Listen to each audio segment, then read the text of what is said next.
was that even a thought? Like, oh, should I take this, or is this, should we not be fighting each other? We knew we were going to fight each other eventually. We thought that it might be, obviously we both had the intention of getting to the top 5, so we thought that we'd bump into each other maybe in the top 5 a bit later or something like that, but there wasn't too much of an option other than to accept this fight. So yeah, everybody knows now that I just gave him a call and we had a talk and decided to fight.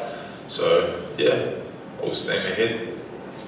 I guess there's no real value of training sessions 4 or 5 years ago, right? But I mean, I just wonder about his style, right? It's kind of unique, but I gotta think it's something that it's unique in MMA, but not necessarily unique to combat sports. It's not something that you haven't seen before, right? Yeah, I've seen similar styles, but his is unique. He's got a funky way of moving, and he's got some pretty offbeat timing with his striking. But I'm pretty confident that I have the experience to deal with it. I've come across it before.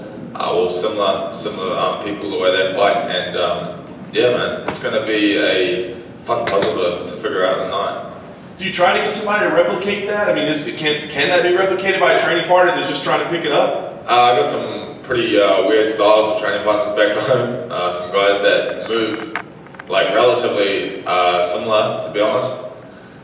Not exactly the same, but they do it, and so yeah, I've had some weird looks the entire camp, so it's definitely helped. Yeah, that's what I was going to ask. I mean, it just feels like you and your team are kind of uniquely positioned to prepare for him, maybe more so than other camps might be.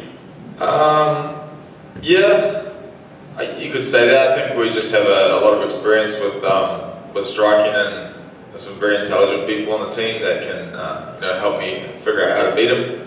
So yeah, I guess so in a way. I think it's going to be an exciting fight. I wonder if people say disappointment, but you got a crowd-friendly style. People get into it, and then we got to come back here and fight in the Apex. Is that a disappointment at all? Nah, not at all. I'm pretty excited about this fight, to be honest.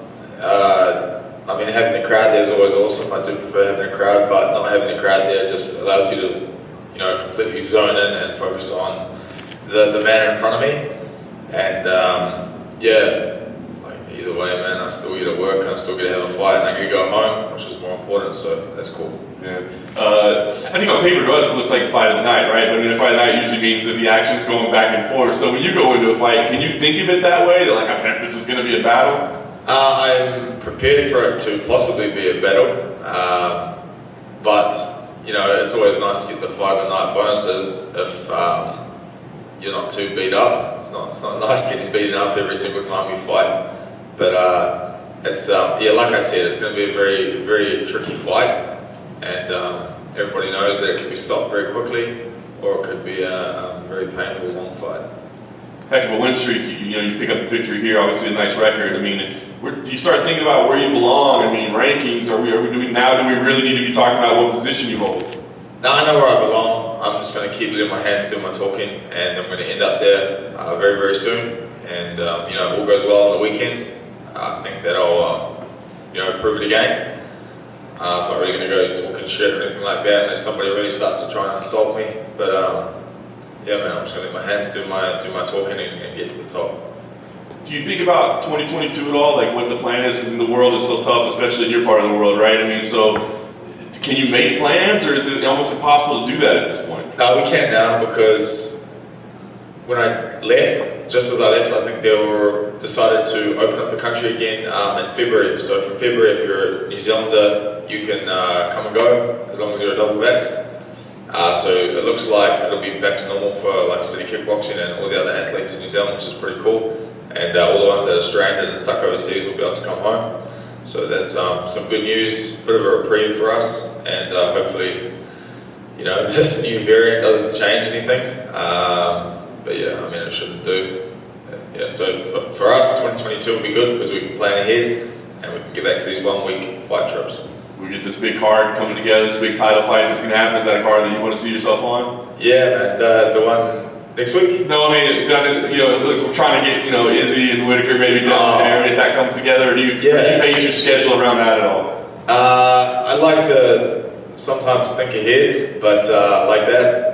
But at the moment, I'm fully aware of what I have in front of me on Saturday, so I'm just going to pour all my energy into that, and then I'll let you guys know what I'm going to do after that. Yeah. Nice. Last thing for me, I guess. What type of fight do you think we see? Like I said, on paper it looks like it's going to be a banger. You feel like that's what we're going to see? I think it's going to be like a very satisfying fight, regardless for the fans, whether it's like technical, a war, someone gets knocked out. I think either way, it's ticking all the boxes for the fans, so they'll be pretty happy. I'm just curious, what is it about his style? Is it his head movement? Everyone sees the left to right head movement, but in particular, what is it about his style that makes him kind of a little bit quirky, a bit more unusual? He's got like quite an offbeat rhythm, quite a unique flow to the way he moves and stuff like that. And, his head movement is very good, but yeah, he's pretty good at distance, very explosive. But yeah, he's got a number of things that make his style unique, mainly those ones. Are you expecting any sort of talking in there? I don't know, he's like a quirky guy, like are you expecting to maybe back and forth? Or do you... Yeah, I've seen him talk. I don't know, he probably talk to me. I don't know if I'll talk back. Might laugh or something. Sometimes I have a bit of a chuckle in there, but I don't know, man. It'll have to be in the moment to see how I reply. Yeah, I'm sure he'll be chatting. He always does. When you look at you two, do you think that maybe you guys are kind of the next generation of lightweights? We've seen the same guys at the top for a while. Do you see you and him coming up the rankings together and maybe fighting again one day? But do you see yourselves as the new generation? Yeah, I definitely do see us as the the next generation. I'm not saying that we're better or anything. I just think we're next. The guys in that top 10 have been there a little bit, and then there's the 5 behind them are there's like me, Arman, Demir, Rafa. There's some really dangerous people coming forward. So yeah, that division, I don't think that'll ever get boring. That top 15, it's pretty stacked. Thanks, man. Yep. Thank you.